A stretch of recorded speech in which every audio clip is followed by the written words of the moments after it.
Mga master, isa sa mga siguradong magugustuhan ng mga Pag-ibig Fund members tungkol sa ahensyang ito ay ang pagbibigay niya ng dividends. No, kasi nga po ay ito ay sigurado at guaranteed na matatanggap ng mga miyembro.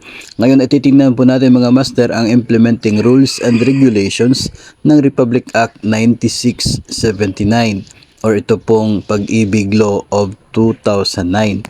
Dito mga master sa isa pong bahagi no ng IRR na ito, I guess nasa rule number 9 yata yon tungkol sa benefits.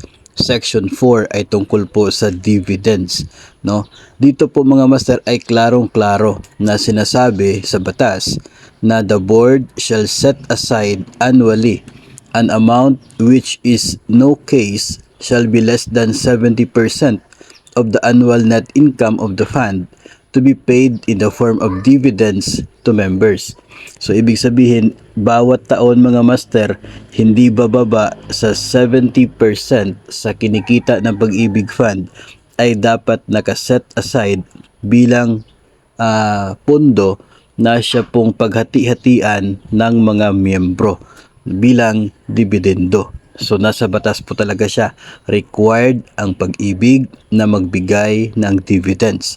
Napakalaki po no, 70% ng kanila pong kinita ay ibibigay, net income no, ay ibibigay pabalik sa mga miyembro.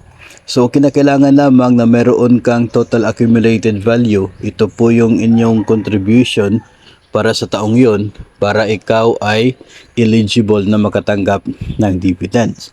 So kung malaki yung kinita ng Pag-ibig tapos malaki rin yung total ng share mo, then malaki yung maging bahagi mo doon sa net income ng dividends as your net income ng Pag-ibig Fund bilang inyong dividends. So ganun po yung kalakaran sa Pag-ibig Fund.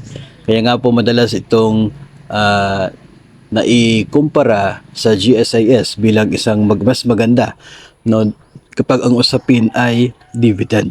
Doon kasi sa GSIS mga master ay hindi po required, hindi po mandatory yung pagbibigay ng dividend kasi yung income ng GSIS ay kinakailangang iset aside bilang dagdag na pondo sa pension fund para mayroon po siyang pera na sapat na ibibigay na pensyon sa mga retired members if ever man na hindi na mag-contribute yung mga active members. No, so parang ganun po yung sistema doon sa GSIS. Kaya yung dividends ay hindi po siya naging mandatory. Unlike sa Pag-ibig Fund na yung intended niya talaga ay parang savings. Para itong isang kooperatiba ng mga miyembro ng Pag-ibig Fund. No, nagko-contribute tapos yung gobyerno ay nagbibigay din ng contribution sa pangalan ng mga empleyado nila na miyembro ng Pag-ibig.